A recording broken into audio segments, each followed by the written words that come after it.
Okay, let's dive right into this one. We are tackling a question that feels like it's straight out of a cartoon, right? Or maybe a campfire story.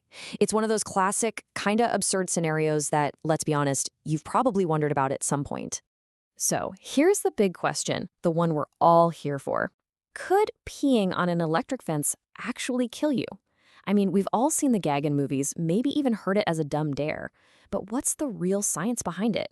Is this something that could actually happen, or is it just one of those things people say? Well, we're gonna find out. Okay, so to really get to the truth here, we've got to look at the actual physics of what's going on. And, the answer, it might not be what you're expecting. It all comes down to two things: how electricity works, and maybe more importantly, how a stream of liquid actually behaves in the real world. All right, let's not beat around the bush. The short answer is no, just flat out no. But I know what you're thinking. Wait, what? How? It seems like a perfect recipe for a very, very bad day, right?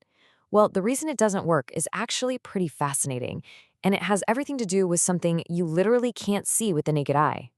So here's the absolute key to this whole thing. The moment, and I mean the instant, that stream of liquid leaves your body, it is not a solid, continuous line. It's not a water hose. There's this thing in physics called the plateau-Rayleigh instability, which is a fancy way of saying that surface tension and air resistance just immediately cause it to break apart into a whole bunch of tiny, separate droplets. So the myth, what we all picture in our heads, is this perfect, solid stream, right?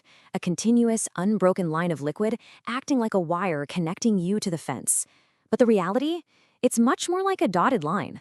Just a series of disconnected drops with tiny gaps of air between each and every one. And this brings us to a super fundamental rule of electricity. For a current to flow to actually go anywhere, it needs a complete, unbroken path. We call that a circuit. Think of it like a closed road loop. If there's a break in the road, the cars can't get through. Well, since those droplets are separated by air, and air is a terrible conductor of electricity, there's no complete circuit.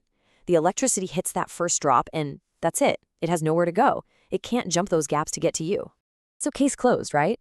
Myth busted. Easy peasy. Well, not so fast. Science absolutely loves a good what if, so let's push this. Let's ask, what if? Is there any possible scenario, any perfect, crazy set of circumstances where this could actually work? So what would it actually take? What would you have to do to basically defy physics and keep that stream solid just long enough for it to hit the fence before it breaks up into droplets? Well, to make this happen, you'd have to meet two very specific and, frankly, pretty ridiculous conditions. First, you'd have to get super duper close to the fence. We're talking uncomfortably close, just to minimize the distance the stream has to travel. And second, you'd somehow have to pee really, really hard to create a high-velocity stream that could hold itself together for just that extra split second. All right, so let's set the stage for this highly unlikely but perfect scenario. You're right up against the fence, you've got this powerful, solid stream, and contact is made. So now it's time for the final verdict. What is the shocking truth? And yeah, believe it or not, under these absolute perfect storm conditions, a connection is theoretically possible. The stream could hold its shape just long enough for that electric current to find a complete path from the fence, up the stream, to you. The circuit is live. So this is it. This is the moment of truth. We have a connection. The electricity is flowing. So, is it fatal? Is this the deadly scenario that the myth has promised us all this time? And the final answer is still a big old no.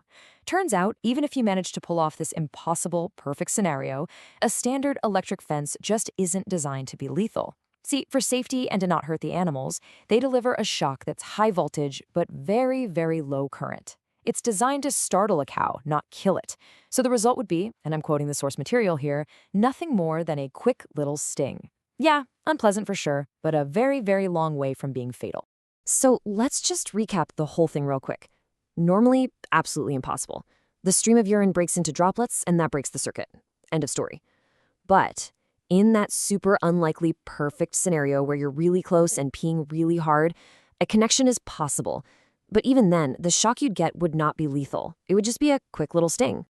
And there you have it. A little bit of physics completely dismantles a huge, long-standing myth. It just goes to show you, sometimes the most shocking scenarios are actually, well, pretty harmless. It really makes you wonder, doesn't it? What other electrifying myths that we all just accept as true are out there, just waiting to be busted?